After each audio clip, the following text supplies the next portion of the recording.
Kebahagiaan tak mungkin dicapai tanpa bersusah payah. Kemerdekaan tak mungkin diraih tanpa pengorbanan dan kegigihan.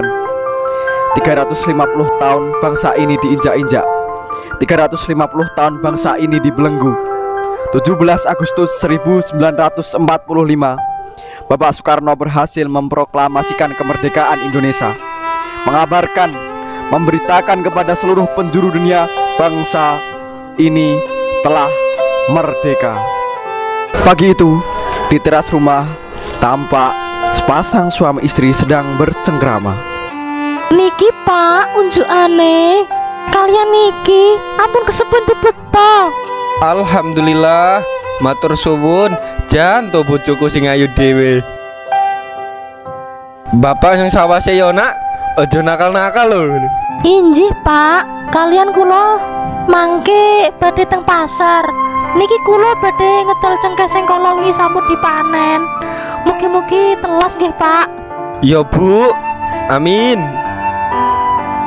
Yo wis, bapak tak mangkat dhisik. Hati-hati ya Bu, aja kesel-kesel. Diaman-aman iki anak. Nggih Pak. Assalamualaikum. Waalaikumsalam. Ketika keserakahan telah menguasai jalan pemikiran manusia, maka rasa ingin berkuasa, rasa ingin menang sendiri, serasa menjadi jalan terakhir untuk menjadikan diri sendiri sebagai penguasa. Perang dunia tak terhindarkan. Bangsa Indonesia yang mana adalah sebuah bangsa dengan kekayaan alam yang melimpah, tak pelak menjadi daya tarik yang kuat bagi bangsa lain untuk merebutnya, merusak, mengikis dan memerah habis apapun yang tersedia di alam bangsa ini. 16 Oktober 1954. Sekali lagi Ibu Pertiwi menangis sesenggukan. Bangsa ini kembali disakiti karena Belanda telah kembali.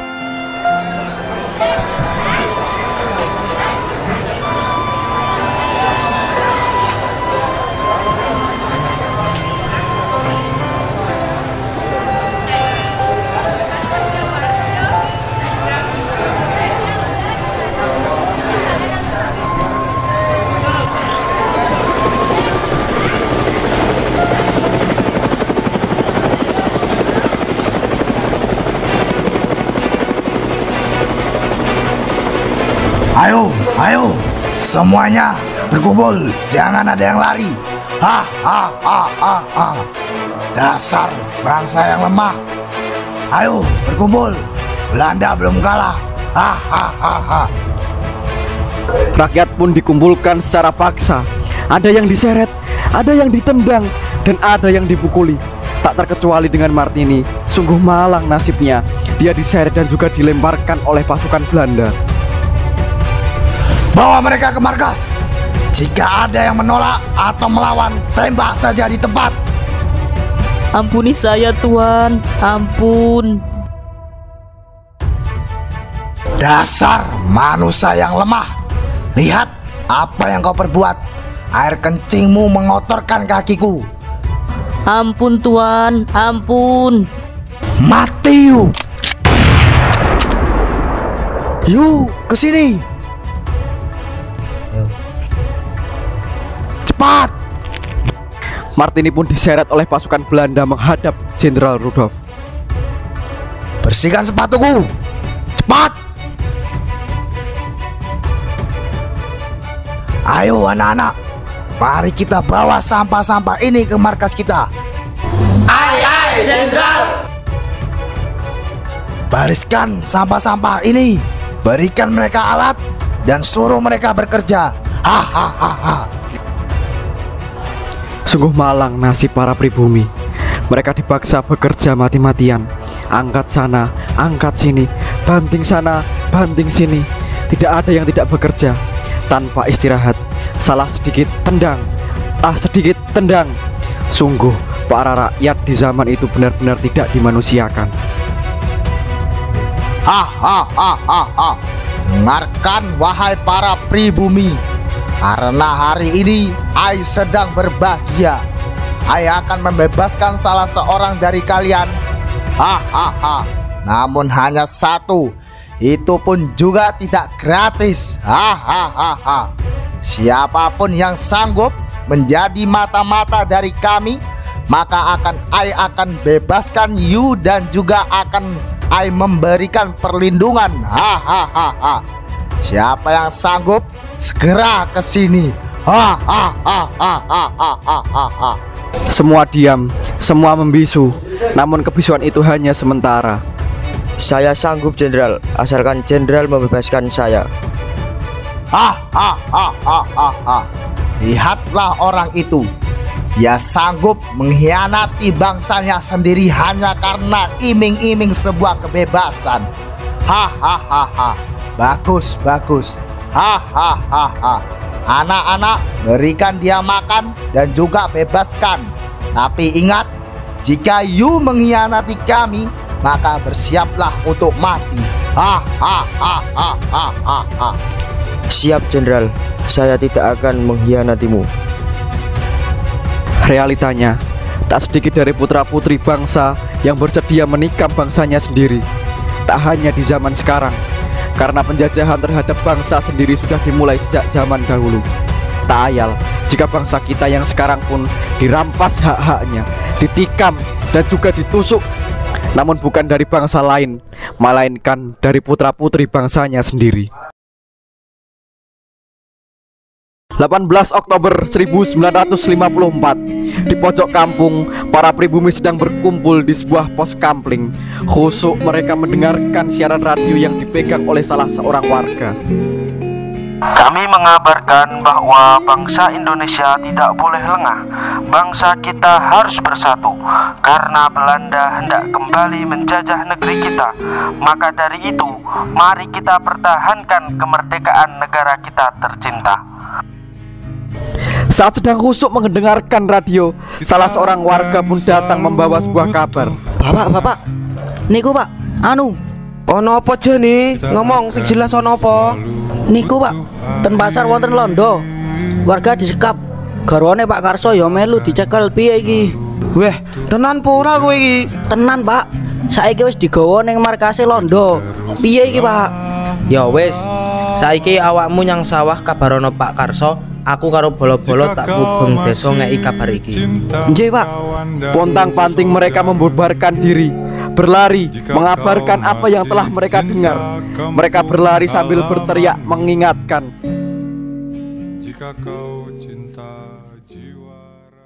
Sementara itu, Pak Karso sedang istirahat di bawah pohon sambil bersiul-siul, menikmati sepoi-sepoi angin yang lembut membelai wajahnya, yang kusut karena lelah seharian bekerja. Alhamdulillah, iso ngopi ya Allah, suruh dhisik lah. Astagfirullah, ono apa iki? Ya Allah, mugi-mugi panjenengan paringi keselamatan. Tiba-tiba dari kejauhan sayup-sayup terdengar ada suara yang memanggilnya. Bapak, niku pak, Ono apa Jo Pak Ijo? niku pak, londo bali meneh pak, Bu Martini pak, Bu Martini. Iya, ono apa Jo? Bojoku ngopo? Bu Martini disekap pak. Astagfirullahaladzim.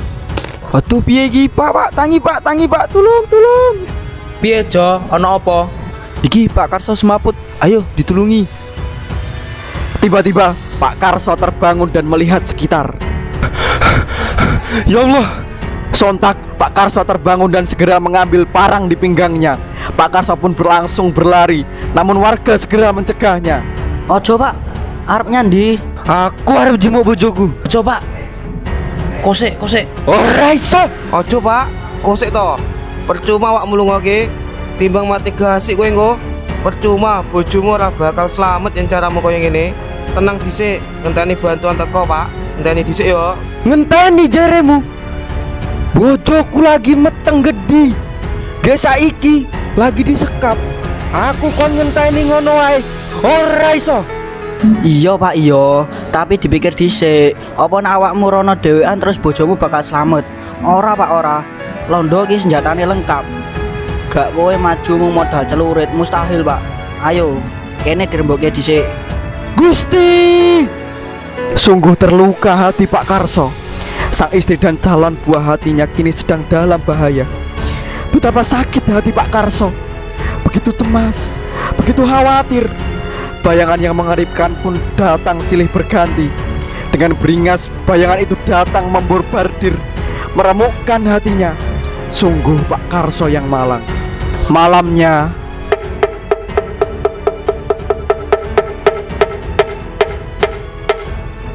suara kentongan pun dipukul bertalu-talu, tanda bahwa warga harus segera berkumpul.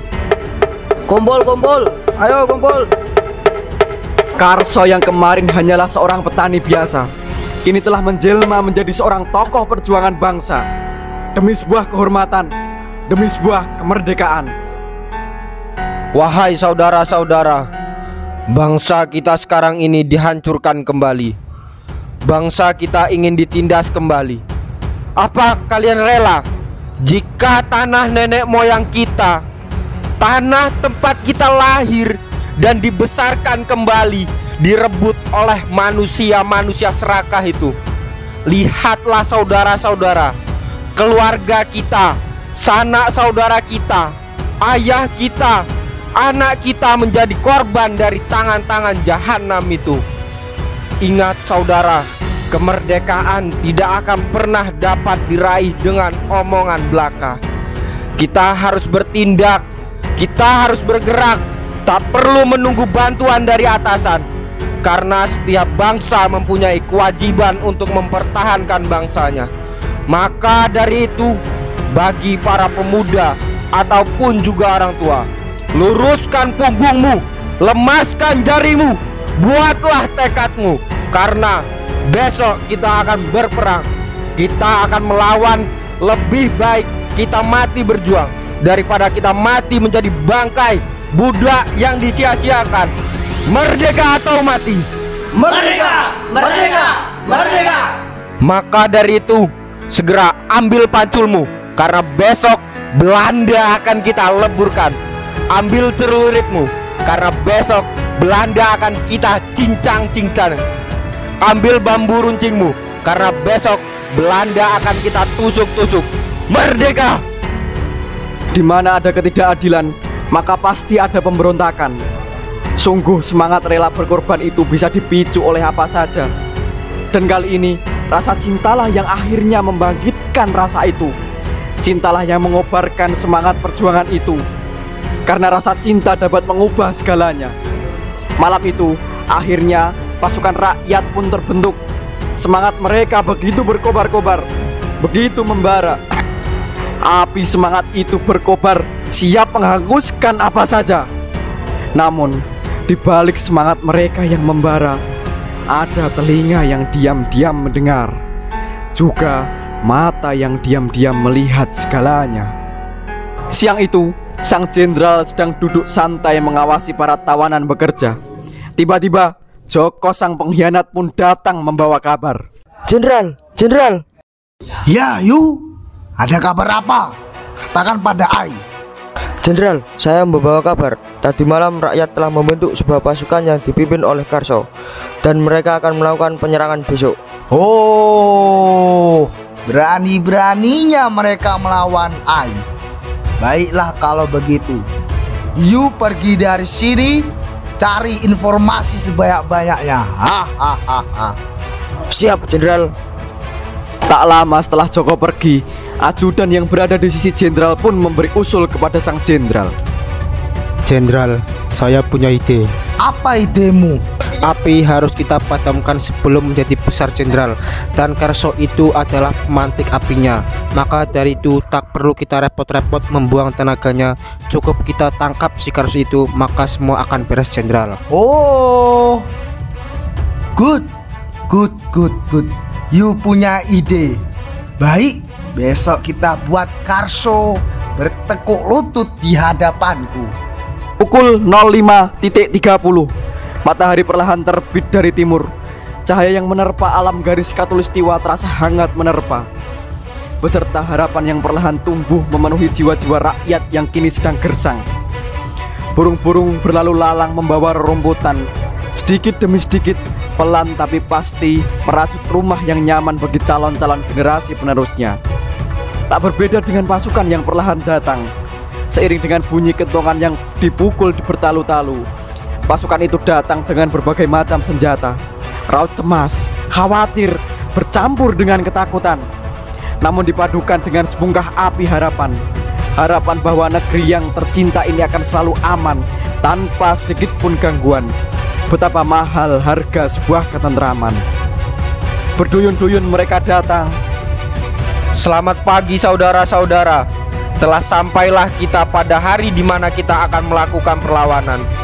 Telah tiba kita pada hari di mana kita akan membalas kepada rezim penjajah yang tak henti-hentinya rakus menggerogoti kekayaan alam kita, menindas kita, memperbudak kita. Mari saudara-saudara, kita kencangkan urat otot kita. Mari kita berangkat dengan satu nyali. Merdeka atau mati. Merdeka! Merdeka! Merdeka! Merdeka! Mereka pun berjalan beramai-ramai bagai serdadu Sultan Al-Fatih yang gagah berani demi harga sebuah negara. Mantap, mereka berjalan pelan, dipimpin oleh Karso. Iya, dialah Karso. Maka telah sampailah mereka di depan kamp markas Belanda.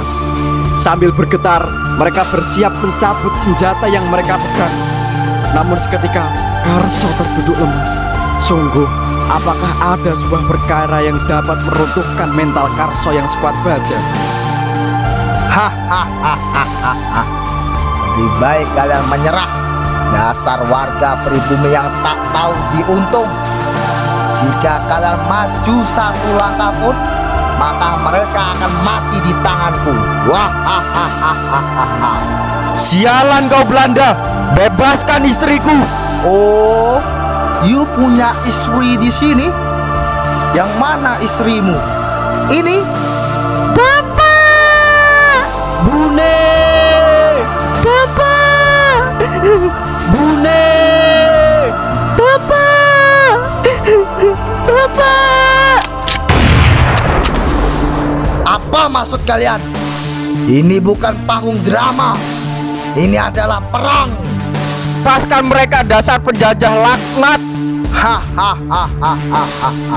Enak saja you punya mulut. Wah! Bapak! I akan melepaskan you punya semua sampah-sampah ini. Tapi dengan satu syarat, Karso menyerahkan diri kepada I. Hahaha. Alright, so. Jika you semua tidak mau, tidak apa-apa. Anak-anak, jangan. Hahaha. Bagaimana? You semua tak mau menyerah? Berhenti. Bawa aku dan lepaskan mereka semua. Bagus, bagus, bagus. Hahaha. Bagus, anak pintar. Bagus, menyerahlah. Jangan Karso. Lebih baik kita mati di sini daripada kita tunduk kepada mereka. Benar Karso, benar. Lebih baik aku menyerahkan diri. Lebih baik aku yang menderita daripada aku harus melihat mereka semua diperbudak.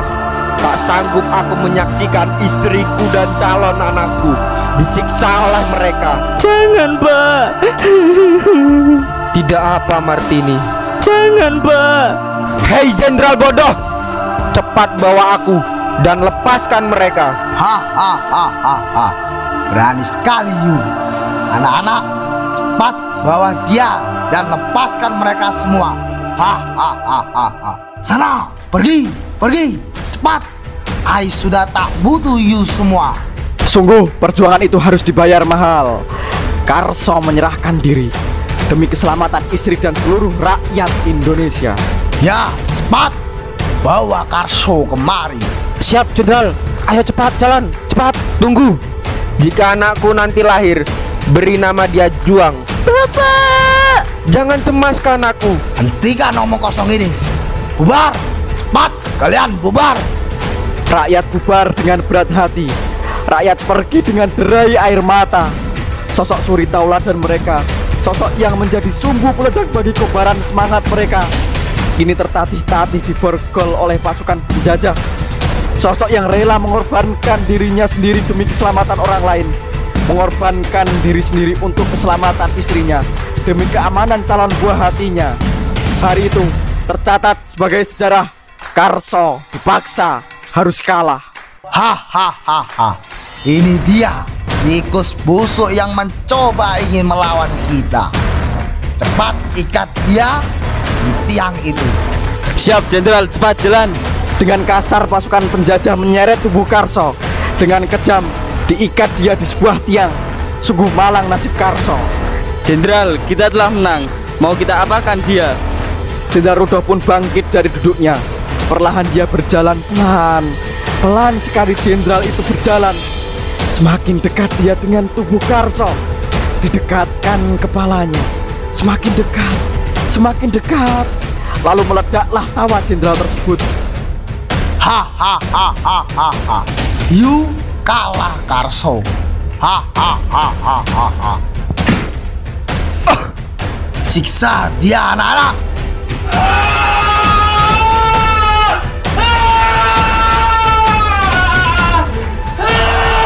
Melan kaki itu melangkah, lemas. Satu persatu para prajurit memapah para tawanan yang telah dibebaskan. Juga Martini, lemah tubuhnya, dipapah oleh dua orang rakyat. Tangisnya tak henti-hentinya bergulir. Bapak, Bapak. Sudah Martini, kamu tenanglah, kami akan mencari jalan keluar untuk membebaskan suami. Benar Martini, aku juga telah memberi kepada adik iparmu. Semua telah kuceritakan kepadanya. Mungkin sebentar lagi dia akan datang. Mana Mbak Martini? Raka. Kesadaran Martini hilang seketika. Lelah dan sakit di sekujur tubuhnya tak mampu lagi ia tahan. Sedangkan ia membawa sebuah nyawa di perutnya. Betapa ia sangat koyak. Berhari-hari dipaksa melampaui garis batas ketahanan manusia demi sebuah harapan bahwa esok akan datang sebuah pertolongan. Seperti sabda Kartini, bahwa habis gelap terbitlah terang. Hidup adalah roda yang berputar. Terasa masih kemarin Martini bercanda ria dengan sang suami. Lalu tiba-tiba roda diputar mendadak. Martini jatuh ke tangan Belanda. Tak lama, tangan yang kuasa memutar roda itu kembali. Martini bebas. Namun kebebasan itu harus dibayar mahal. Karena kini sang suamilah yang menggantikannya. Sementara itu, di tempat yang berbeda, namun di waktu yang sama, Karso dibantai habis oleh para pasukan Belanda. Tanpa ampun, tanpa belas kasihan, Karso tak dimanusiakan. Dia menjadi korban percobaan pembunuhan. Dia diinterogasi, dipaksa untuk bicara. Namun ia memilih bungkam. Tak peduli seberapa hancur dan remuk tubuhnya. Ia tak peduli. Cepat katakan. Cepat. Walaupun akan kau siksa aku sampai mati, aku akan tetap bungkam. Karena mulutku tidak akan pernah dapat ditaklukkan oleh tikus-tikus pengecut seperti kalian. Sudahlah, you jangan munafik. Kita lihat siapa yang akan bertahan. Hahaha. Anak-anak, lepaskan ikatannya dan pegang tangannya. Siap, Kapten. Karso pun dilepaskan. Namun apa daya, tak kuat kakinya menahan beban tubuhnya sendiri. Dia didudukkan di tengah lapangan. Jenderal Rudolf perlahan mendekati dan ikut duduk di depannya. Mendekatkan wajahnya ke wajah Karso. Semakin dekat hingga jidat mereka bersentuhan. Cepat kau katakan bahwa kau menyerah, bahwa ia telah kalah, Holland yang menang. Cepat. Jenderal itu berteriak tepat di wajah Karso. Namun Karso tak gentar sedikit pun. Sambil tersenyum, dia balik menatap jenderal itu. Dia meludahi wajah Jenderal Rudolf. Seketika Jenderal Rudolf marah setengah mati. Kaki kanan Karso ditembak. Kaki kiri Karso ditembak. Ikat dia kembali.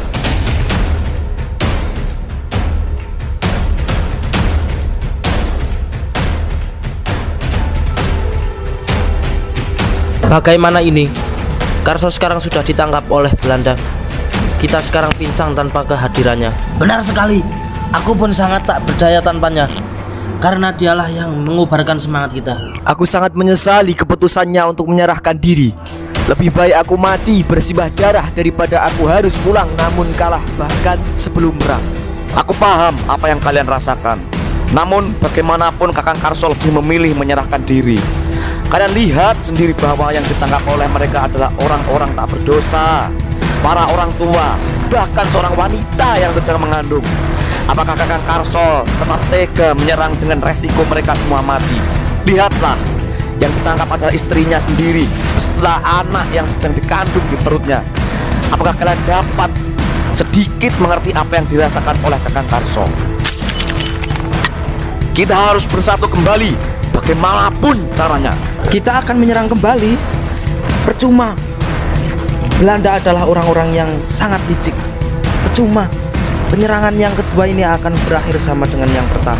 Tidak akan. Kali ini tidak akan sama dengan yang kemarin. Apa maksudmu? Apakah kau punya rencana? Atau kau akan nekat maju hanya bermodal nyalimu? Jangan khawatir. Aku mengenal seseorang yang dapat membantu kita. Semoga dia bersedia. Aku tak paham apa katamu Raka. Namun aku akan tetap mendukungmu, apapun resikonya.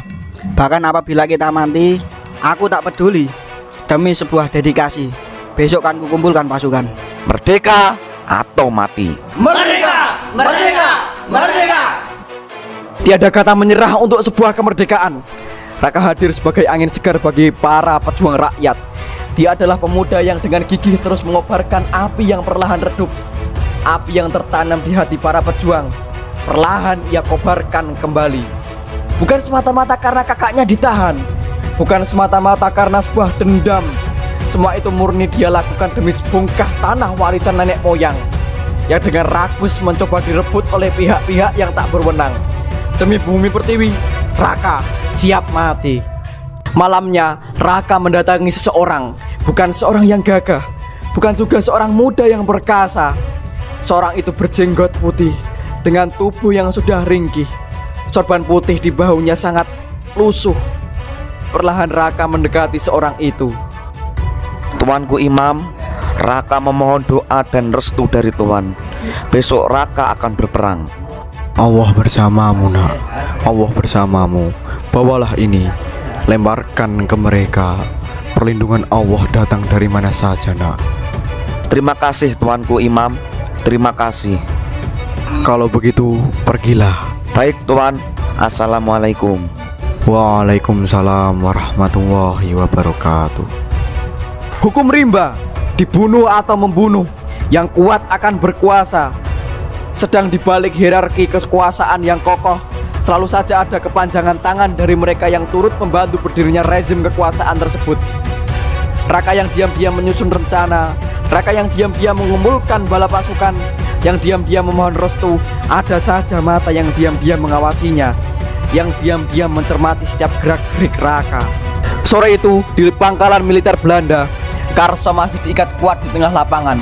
Barangkali pencabut nyawa masih enggan mencabut nyawanya, atau barangkali Tuhan mempunyai rencana lain untuknya. Apakah keajaiban itu ada?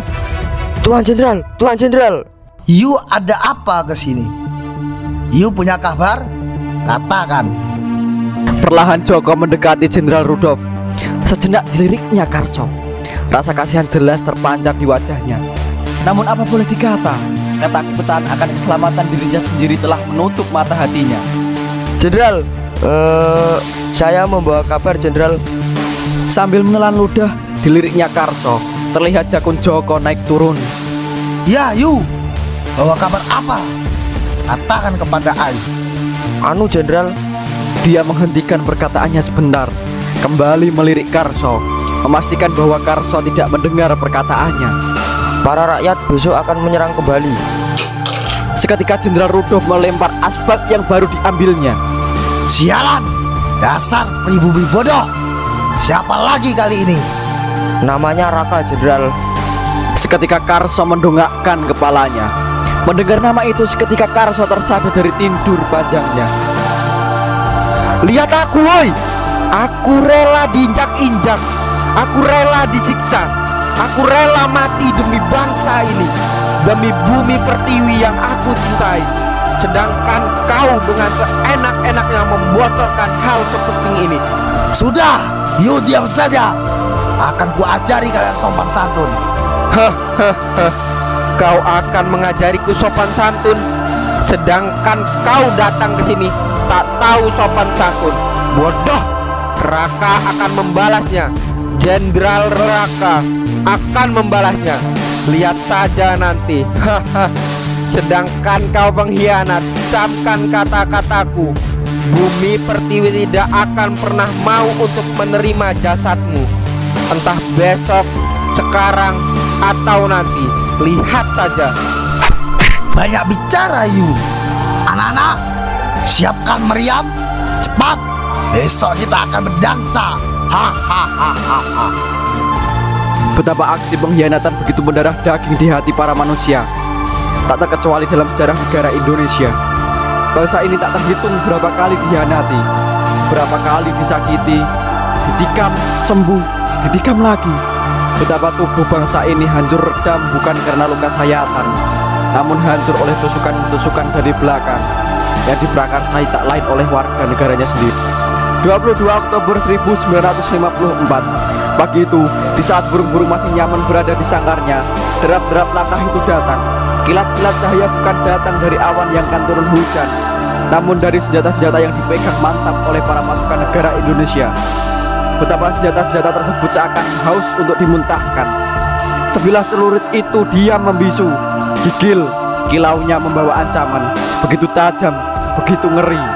Derap-derap langkah itu datang mengendap-endap dari pohon satu ke pohon lainnya, merangkak, melompat, pelan mata mereka awas melihat sekitar. Satu langkah terlewati mantap, dua langkah mendarat dengan sempurna, tiga langkah lompat, sudah hendak mendarat, tiba-tiba Hahaha, mati kau! Separuh tentara Indonesia mati, bahkan sebelum mengangkat senjatanya. Tiba-tiba Raka bangkit berdiri, masih sempoyongan diambil kantong di sakunya. A'udzubillahi minasyaitonirrajim. Bismillahirrahmanirrahim. Allahu Akbar. Seketika dilemparkan sekantong kacang hijau itu ke arah tentara Belanda. Belanda yang takut mencoba melindungi diri karena mereka mengira bahwa yang dilempar adalah bom. Namun sekian detik tak terjadi apa-apa. Dasar bodoh. I kira you lempar granat. Hahaha. Ternyata hanya kacang hijau. You anak perang atau you akan bercocok tanam. Hahaha. Raka pun hanya terduduk lemas, tak berdaya, sudah hilang semua harapannya. Sudah, habiskan saja mereka. Hujani mereka dengan peluru sebanyak-banyaknya. Cepat tembak mereka. Senjata kami macet, Jenderal. Hari itu Tuhan memperlihatkan kuasanya. Tiba-tiba senjata mereka tak dapat digunakan. Melihat itu, Raka seketika berdiri. Dasar bodoh, akan kutunjukkan. Malang, pistol jenderal itu tak lagi dapat digunakan. Sungguh keajaiban Tuhan dapat muncul dari mana saja. Tiba-tiba Raka mengangkat kepala tangannya. Allahu Akbar. Serang! Pertempuran terjadi. Pasukan rakyat pun maju, sangat berani, selaksa banteng yang lepas dari kandangnya, serupa singa lapar yang mengejar mangsanya.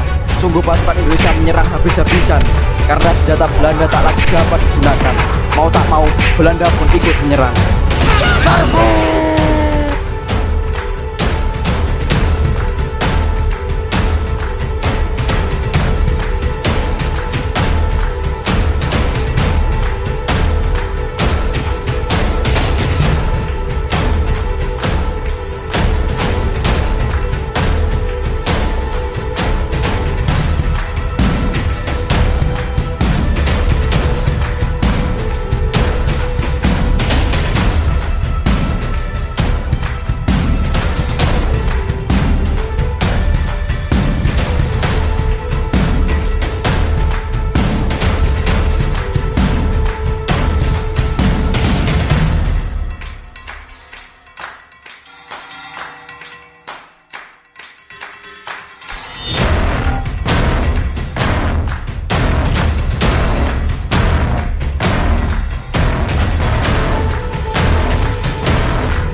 Hahaha, dasar lemah.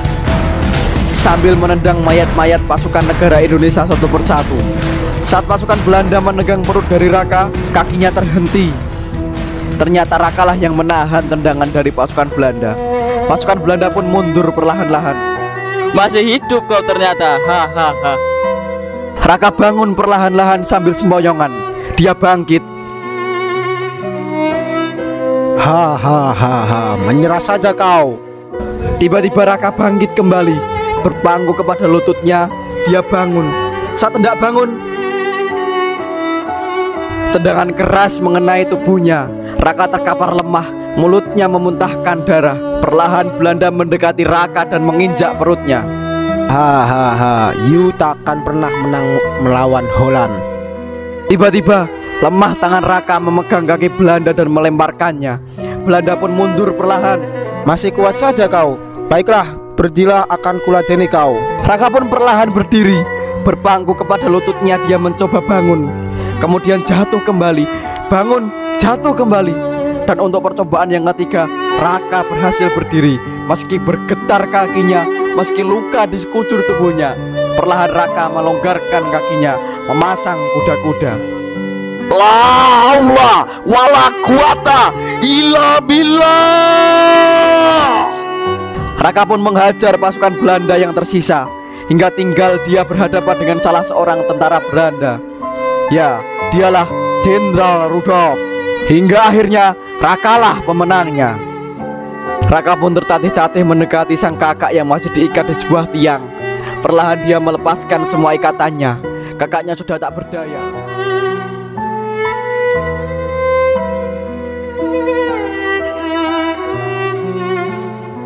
Perlahan di bawahnya mendekati sebuah tiang yang ada bendera Belandanya. Raka pun mengambil bendera Belanda tersebut dan dengan susah payah dirobek warna birunya, dan kemudian dipegangkan ke tangan Karso.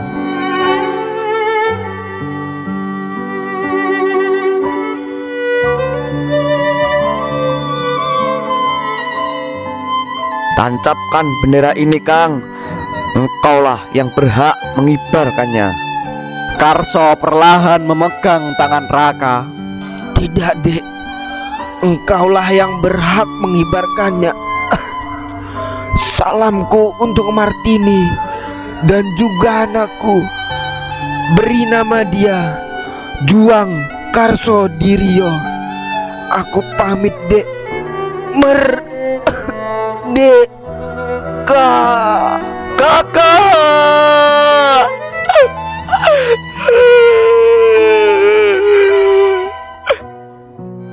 Sementara itu, di waktu yang sama, Martini juga sedang berjuang melahirkan anaknya. Raka perlahan berdiri tertatih-tatih. Dia berjalan pelan sambil memikul sang saka merah putih.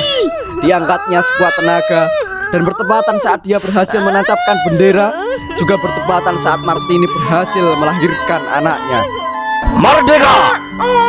22 Oktober 1954 menjadi saksi akan perjuangan para pahlawan bangsa, menjadi saksi akan betapa gigihnya para pasukan dalam memperjuangkan sebuah kemerdekaan, juga menjadi saksi bahwa telah lahir anak dari seorang pahlawan yang mati pun dia sanggup demi kehormatan sebuah bangsa.